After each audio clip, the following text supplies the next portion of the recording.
আপনারা দেখলেন আমাদের কামারপুকুর পেশাদার যাত্রা ইউনিটের যে সমস্ত 17টি যাত্রা দল আছে এবং যে যাত্রা দলের শিল্পী এবং কলা কুশলীবৃন্দ অভিনয় করে চলেছেন তাদের মধ্যে কামারপুকুর পেশাদার যাত্রা ইউনিট পরিচালিত নির্দিগ্বিজয়ী অপেরা পরিবেশিত 1430 সালে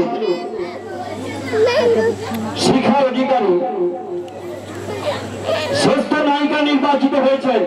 দিদির একটা জোর করে হাততালি। শ্রেষ্ঠ নায়িকা হয়েছে তো? আগামী বছর হবে তো? আগামী বছর হবে বিষ্ণুপ্রিয়া। এখন যেহেতু আগামী বছর বিষ্ণুপ্রিয়া যাত্রা পালা হবে, সেই জন্যই আমাদের শিখা অধিকারী মহাশয়াকে যাত্রারক্ষী বীণা দাশগুপ্তা স্মৃতি পুরস্কারে পুরস্কৃত করা হচ্ছে।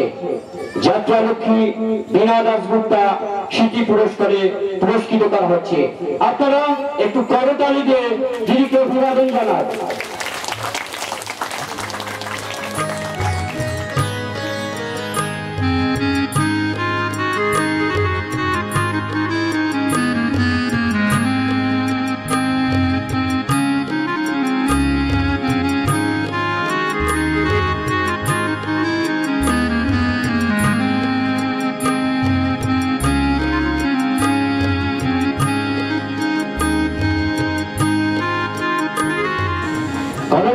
অভিবাদন জানান। এখন ওনার হাতে সম্মাননা তুলে দিচ্ছি আমি কামারপুকুর যাত্রা একাডেমির বর্তমান প্রসাদ সচিব আনন্দ মহন্ত। আপনারা সকলেই জানেন আপনার পাশের বাড়ির ছেলে। এখন ওনার হাতে যাত্রালক্ষ্মী বীণা দাশগুপ্ত স্মৃতি পুরস্কার তুলে দিচ্ছি। এরপর ওনার হাতে শ্রেষ্ঠ নায়িকা নির্বাচিত হওয়ার জন্য বর্তমান যাত্রা জগতের আমরা কলকাতার যাত্রা নিয়ে মাতামাতি করি। এত সুন্দর যাত্রা আপনারা শুনেছেন?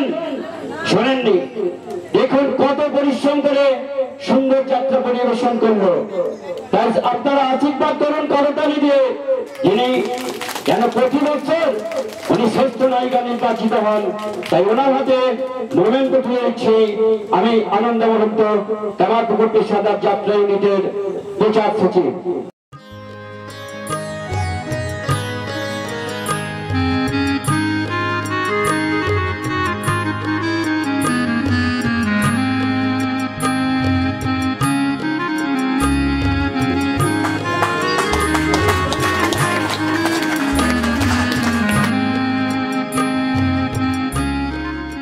একই সঙ্গে যিনি রামকৃষ্ণ করলেন, ভালো লেগেছে তো? আপনারা ভাবছেন কামারপুকুর থেকে বাবা এসে গেছে মথুরা গ্রামে।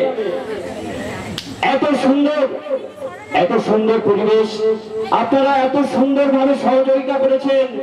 ওনারাও আপ্লুত, খুব চিন্তা ছিলেন কেমন পরিবেশ, যাত্রা কেমন শোনাতে পারবো। আপনাদের আশীর্বাদে মাননীয় পিরু মুখার্জি শ্রেষ্ঠ নায়ক নির্বাচিত হয়েছেন। শ্রেষ্ঠ তো? জোর করে হাততালি দিন।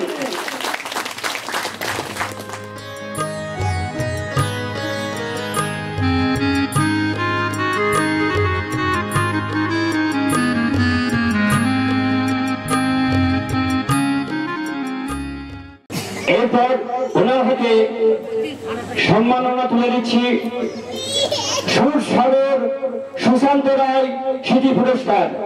জোর করে করতালি দিন।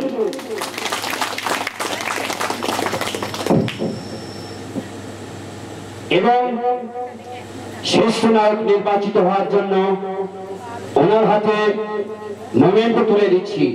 পুরস্কারটা বড় কথা নয়, আপনাদের আশীর্বাদটাই বড় কথা। তাই জোর করে হাততালি দিন।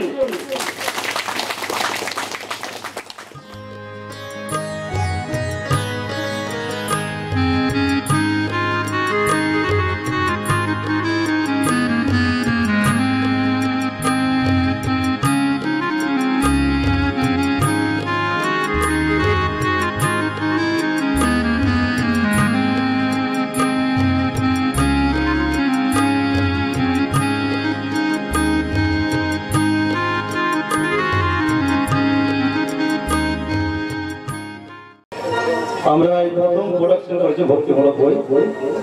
আপনারা যেভাবে নিয়েছেন, যেভাবে সাড়া দিচ্ছেন, প্রচুর শো হচ্ছে আমাদের ভক্তিমূলক বই। আপনারা এইভাবে আমাদের আশীর্বাদ করুন, আমরা আরো নতুন নতুন পালা আপনাদের উপহার দেবো। ধন্যবাদ।